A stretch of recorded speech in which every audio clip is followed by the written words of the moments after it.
আসসালামু আলাইকুম everyone, welcome back to my channel delicious cooking by Tahira. আজকের পর্বে আপনাদেরকে আলু আর ময়দা দিয়ে মুচমুচে মুখরোচক অসম্ভব মজাদার একটি বিকালের নাস্তা রেসিপি তৈরি করে দেখাবো। আর এই নাস্তা রেসিপিটি একবার তৈরি করে কাউকে খাওয়ালে বারবার তৈরি করার রিকোয়েস্ট আপনার কাছে আসতেই থাকবে। আশা করছি বরাবরের মতো আমার আজকের রেসিপিটিও আপনাদের কাছে অনেক ভালো লাগবে। নাস্তার ডো তৈরি করার জন্য প্রথমে একটা মিক্সিং বোল নিয়েছি। এরপর এই বোলের মধ্যে ব্যবহার করব 1 কাপ পরিমাণ ময়দা, চাইলে ময়দার পরিবর্তে আটাও ব্যবহার করতে পারেন। এরপর ব্যবহার করব স্বাদমতো লবণ। এরপর ব্যবহার করব 1 টেবিল চামচ পরিমাণ সয়াবিন তেল। এরপর এই সমস্ত উপকরণগুলোকে হাতের সাহায্যে খুব ভালো করে মিশিয়ে নিব। একটু সময় নিয়ে তেল ময়দার সাথে খুব ভালো করে মিশিয়ে নিতে হবে। তো মেশাতে একটা পর্যায়ে দেখা যাবে যে এই মিশ্রণটি মুঠো করলে দলা পেকে আসছে আর চাপ দিলে ভেঙে যাচ্ছে। ওই পর্যায়ে বুঝতে হবে এখানে তেলের পরিমাণ ঠিক আছে। এরপর আমি এর মধ্যে অল্প অল্প করে নর্মাল তাপমাত্রার পানি অ্যাড করে পারফেক্ট একটা ডো তৈরি করে নিব। এখানে পানি একবারে না দিয়ে এইভাবে অল্প অল্প করে দিব আর হাত দিয়ে খুব ভালো করে মিশিয়ে নিব।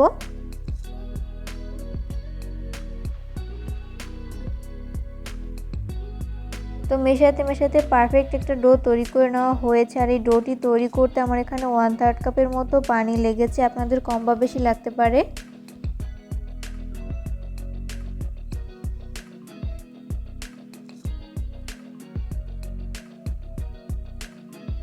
এরপর আমি ঢাকনা লাগিয়ে 10 মিনিটের জন্য রেস্টে রেখে দিব। এরই মাঝে মিশ্রণটি পুরোপুরি সেট হয়ে যাবে। তো এরপর এটাকে একটা সাইডে রেখে দিচ্ছি। অন্যদিকে আমি ছোট একটা বোল নিয়েছি। এরপর এই বোলের মধ্যে ব্যবহার করব 3 টেবিল চামচ পরিমাণ ময়দা, চাইলে ময়দার পরিবর্তে আটাও ব্যবহার করতে পারেন। এরপর ব্যবহার করব স্বাদমতো লবণ। এরপর ব্যবহার করব 1 চা চামচ পরিমাণ তিল, এটা অপশনাল, চাইলে বাদ দিতে পারেন। এরপর আমি এর মধ্যে অল্প অল্প করে নর্মাল তাপমাত্রার পানি অ্যাড করে পারফেক্ট একটা ব্যাটার তৈরি করে নিব। তো এখানে পানি একবার না দিয়ে এইভাবে অল্প অল্প করে দিব আর চামচের সাহায্যে খুব ভালো করে মিশিয়ে নিব। তো মেশাতে এরকম পারফেক্ট একটা ব্যাটার তৈরি করে নেওয়া হয়েছে। আর এই ব্যাটারটি তৈরি করতে আমার এখানে 1/2 কাপের মতো পানি লেগেছে। এরপর আমি আলুর পুর তৈরি করে নিব, ওই জন্য চুলায় একটা পাত্র বসিয়ে দিয়েছি। এরপর এর মধ্যে ব্যবহার করব 2 টেবিল চামচ পরিমাণ সয়াবিন তেল। এরপর ব্যবহার করব 1/4 কাপ পরিমাণ পেঁয়াজ কুচি। এরপর এই পেঁয়াজ কুচিগুলোকে আমি 1 মিনিটের মতো ফ্রাই করে নিব।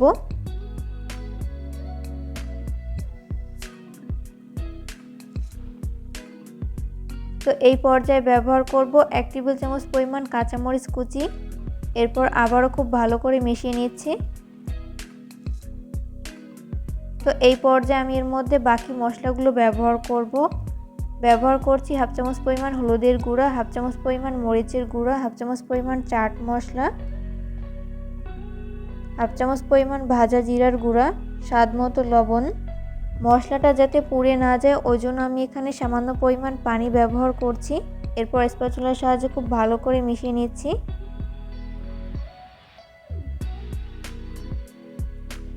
তো এই পর্যায়ে মশলাটা রান্না করে নেওয়া হয়েছে। এরপর আমি এর মধ্যে আগে থেকে ম্যাশ করে রাখা আলু দিয়ে দিচ্ছি।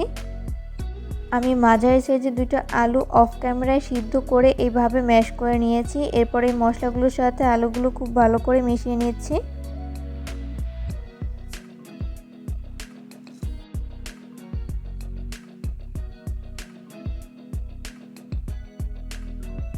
তো এই পর্যায়ে চুলার আঁচ মিডিয়াম ফ্লেমে রেখে আলুগুলোকে খুব ভালো করে মিশিয়ে নিতে হবে। এরপর আমি এর মধ্যে ব্যবহার করব 1/4 কাপ পরিমাণ ধনিয়া পাতার কুচি। এরপর আবারও খুব ভালো করে মিশিয়ে নিচ্ছি।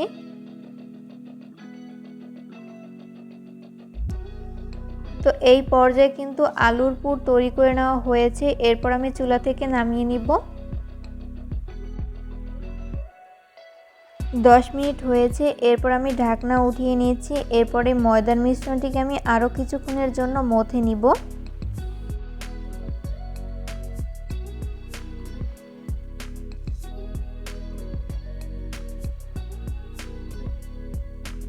তো মথে নেওয়া হয়েছে। এরপরে ডোটিকে আমি দুটি অংশে ভাগ করে নিয়েছি। এক ভাগ বাটিতে রেখে অপর ভাগ বেলে নিব। আর বেলার সুবিধার্থে আমি বোর্ডে সামান্য পরিমাণ ময়দা ছড়িয়ে দিলাম। এরপর ওখান থেকে একটা ডো নিয়ে এভাবে হাত দিয়ে একটু প্রেস করে নিচ্ছি। এরপর এইভাবে ময়দা লাগিয়ে নিচ্ছি। এরপর বেলনির সাহায্যে আমি মিডিয়াম পুরুত্বের একটা রুটি বেলে নিব।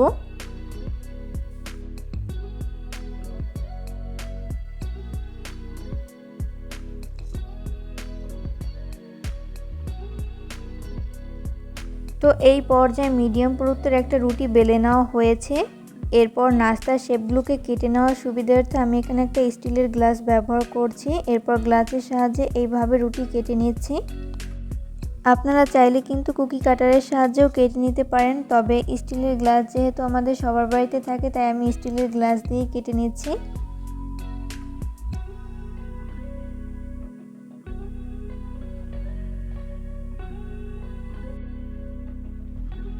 তো এই পর্যায়ে কেটে নেওয়া হয়েছে। এরপর সাইড থেকে অসমতল অংশগুলোকে আমি উঠিয়ে নিচ্ছি। সেমভাবে আমি এগুলোকেও রুটির মতো বেলে এইভাবে নাস্তা শেপ তৈরি করে নিব। এরপর আমি আগে থেকে তৈরি করে রাখা আলুর পুর এইভাবে রুটির উপরে দিয়ে দিচ্ছি।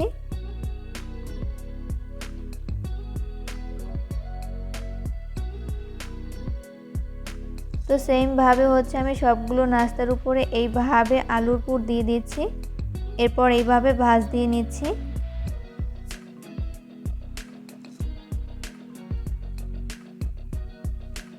তৈরি করার প্রসেস কিন্তু খুবই ইজি, যে কেউ খুব সহজে তৈরি করে নিতে পারবেন।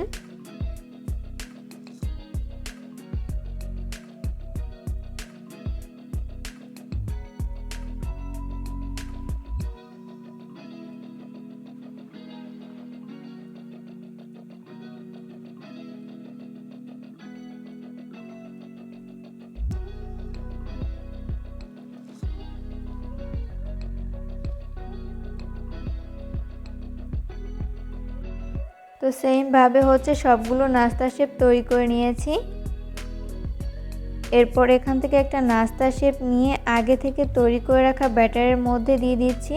এরপর চামচের সাহায্যে এইভাবে উল্টে পাল্টে দুই পাশ খুব ভালো মতো কোট করে নিব। এরপর এই নাস্তা শেপগুলোকে ফ্রাই করে নিব।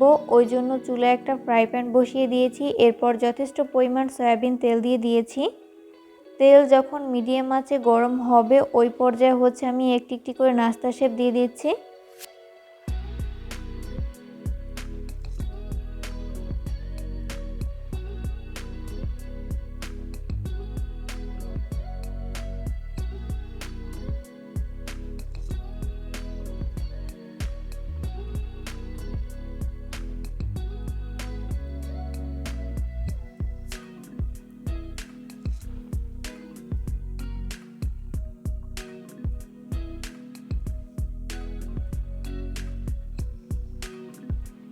প্রথম ব্যাচে যতগুলো নাস্তা শেপ ধরে আমি ততগুলো দিয়ে দিয়েছি, বাকিগুলোকে পরের ব্যাচে ভেজে নিব। নাস্তাগুলো ফ্রাই করতে করতে যখন এক পাশ ভালো মতো ফ্রাই করে নেওয়া হবে ওই পর্যায়ে আমি নাস্তা শেপগুলোকে উল্টে দিব অপর পাশটি ফ্রাই করে নেওয়ার জন্য।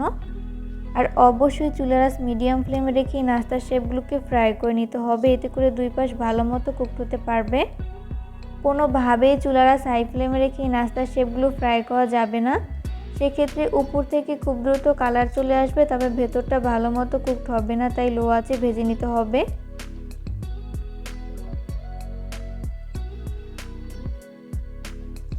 উল্টে পাল্টে নাস্তার শেপগুলো যখন দুই পাশ গোল্ডেন ব্রাউন কালার করে ভেজে নেওয়া হবে ওই পর্যায়ে আমি নাস্তার শেপগুলোকে তেল ঝরিয়ে তেল থেকে উঠিয়ে নিব। সেমভাবে আমি বাকি নাস্তার শেপগুলোকেও ভেজে নিব। তো এই পর্যায়ে আমার সবগুলো নাস্তার শেপ ভেজে উঠিয়ে নেওয়া হয়েছে।